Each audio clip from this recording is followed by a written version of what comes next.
This afternoon it's an honor and a privilege to introduce a dear friend of mine who's been involved with the library longer than I have. Her name is Bridget Mastronardi.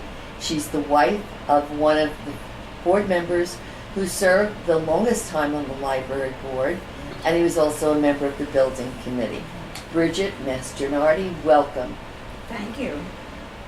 You were married to this wonderful man that I just mentioned. He was a science and math teacher in the Jersey City school system for many years, and then he was on the Secaucus Board of Education. In fact, he served on the board with my father-in-law. Please tell me a little bit about him and his dedication to the library and education. He was a chemistry person, and he loved chemistry, and he followed that.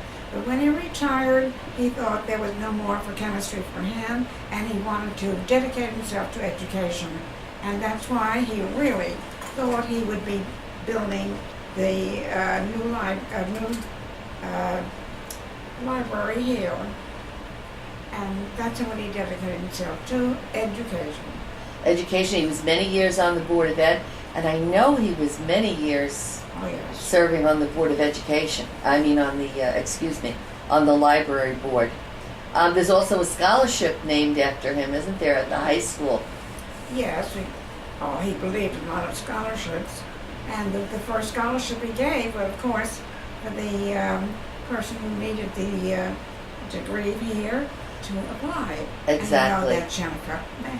That was Jennifer May, our present library director, received the first scholarship here from the Friends of the Library. That's ironic, and I know he's happy about that. He was a member of the library building committee. That was a very frustrating committee early on. What can you tell me about the many years he spent trying to enlarge or to build a new library? I know he was very dedicated to that cause. He was very dedicated, and he felt we needed to expand because the purpose of the library had changed and that's why he wanted to build the library. And I guess he pressed for that quite a while. And along you came, and of course that changed things. And he grabbed her right away because she was a student of his. Oh. and he knew her very well. Right, but I know he'd come into the library almost every day, checking on the progress that we had made with facts and figures to expand the library. Yes. But that was frustrating. There was no room at the old library for expansion, as he found out. I know on that building committee, I want to mention the other names of the members who served with him. That was Pat Presser, Arthur Harrison, Ben Mastronardi. Absolutely. They were 3 peas in a pod there. They certainly were. They worked hard, and they fought hard. Oh, yes. They were dedicated to that cause. I know he was very pleased when I asked the board, when I did become the director, if I could form a Friends of the Library. Why do you think that was? Why do you think he was so happy that we were forming a Friends of the Library? Well, I had a niece in the Midwest, and she used to write to him all the time. She was a county librarian director, and she used to tell him about Friends of the Library. She knew we were in the library period, and she kept on telling him, build a Friends of the Public Library. It's wonderful. She was county librarian director, and she would keep telling him and giving him information, and that's when he go right ahead and tried to get us to join and make up a Friends of the Library. Okay, I have never seen anybody so happy as when I told the board, please allow me to establish this Friends. Oh, yes. And of course, you played an important role in that, of course, Bridget. She was my niece, You were also a member of my steering committee that formed the Friends of the Library. You sat through many a meeting establishing bylaws and constitution and worrying about dangling participles and adjectives that we had in there. And you continue to support the library. As you just mentioned, you donated the first scholarship for the Friends of the Library for anyone going to library school. Scholarship, of course, we gave because we needed it. And turned around and I said, I know he would give it, so that's what I did. You were quite generous with that. Yes. You also served in other positions on the Friends of the Library. I know you were the historian. Oh, yes. You kept many a scrapbook that's here showing all of the work. Oh, yes. We have tremendous amount of photo like that. Sometimes I forget even all of the things that the Friends did. You know, but those scrapbooks came in handy. We won awards for them. You worked hard. In those days, I was right with it in publicity, and I put everything in there. And we did a lot, and I think this Friend of the Library is doing extremely well. They followed right through, and I think it's very beneficial to our system here. I agree with you. Is there anything special about, well, I guess the scholarship would be special to you, but was there any special event that we had that you can recall? Scholarship? Well, the scholarship's the big one to you. I know your husband served in World War II, and we had the World War II Remembered at the library where the veterans came in, and so that was very special, and I know that you, at the time, enjoyed that part of it. I know you're an ESL, you were one of our tutors? Oh, yes. When that started, I was very active in that, and it was a wonderful thing. Then it went through, and other people came in and followed through on it. But it's a very wonderful thing to do because, you know, we have a lot of foreigners who need this help, and we're doing it. We're doing everything possible here in Secaucus. And you even trained some of the Yes. tutors, which was not easy to do. So that was I was a teacher originally. That's right. So you Yeah, took on so- these adults, and you did a Yes. great job. Many tutors are still with us that you trained. Yes. How about the book club? Oh, that's a wonderful thing. We have just about 10 or 12 people belong to it. So during the summer, we read books of our own. We come back to the book club and we talk about the books we read and give our opinions. It's excellent. We have so many people who read well. And you know, my son all of a sudden started reading, and he bought me a book you may know, but Washington. Well, Yes, of course. It's big. Yes, it is. And it was tremendous. So along came a friend of ours, and she said, oh, there are others, and I'm reading one on Jefferson. And it's surprising that Jefferson wasn't the real nice guy he was. Well, you learn a lot on those thick books. He became one lesser man, but then he got the presidency after 2 years, but he was an excellent president. That's great. That's great. And he was Republican. It's wonderful that you're still reading. You have no trouble with your eyesight that way? I love to read. Thank God. God has granted you your eyesight. I love to read.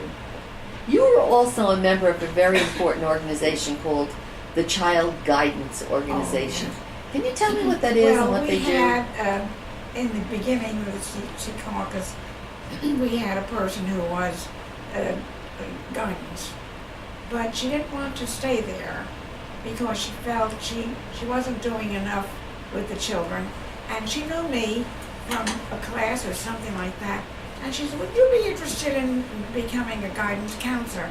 I was in business for the longest time, and then I became in education. I said, well, of course I would. I live in Secaucus. I'd like that. So I applied, and that dear superintendent snapped me up right away, and I was there. And what does the Child Guidance do? Well, that's a separate organization. We raise funds, the Secaucus Child Guidance Foundation, for children who needed money and who needed therapy but couldn't afford it. Or they were too poor, they could afford it if they were too poor, but these were the middle.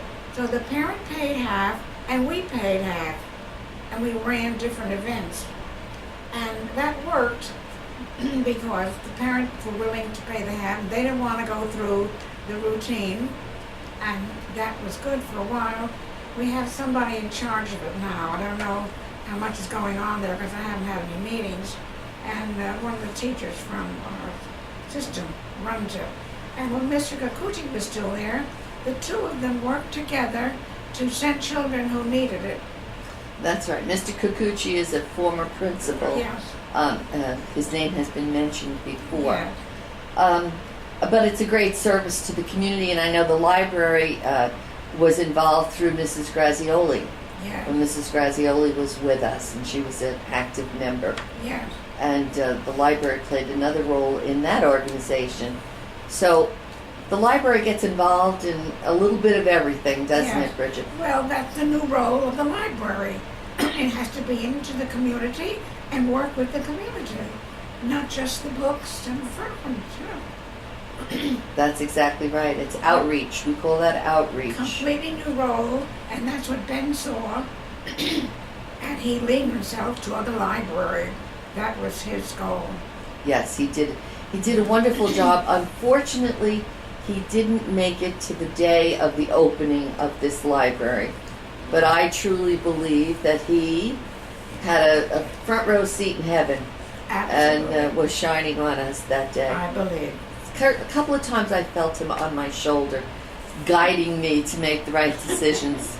I'm sure he was. Sometimes he was a little firm, you know. I'm sure he was a wonderful, dedicated person, as were you. You were a dynamic duo, both of you, as far as the library was concerned. Yes. I don't know how many events and programs that I'd say, Bridget, could you help me serve cookies to the children when we had a special children's program? Well, you were just perfect at that job. Well, thank you. Absolutely. But you were the most helpful, and I do believe that you have to have friends. Oh. And once I got this job, I knew I couldn't do it alone, so I depended on friends like you. The only reason we have friends is because I had a niece in the Midwest, and she was a county friend librarian. Right. And she's the one that kept pushing Ben. Yes. And say, hey, listen, you gotta have that. And that's how it came about, because we didn't know anything about friends. Right. But she was county director. Yes, and she sent lots of information. And we got it. Now, this little segment of our history is your segment. What words would you like to leave us with as far as your interview is concerned? What words of wisdom, or what about the library, or just life in general, would you like to pass on for the generations that may be viewing this history?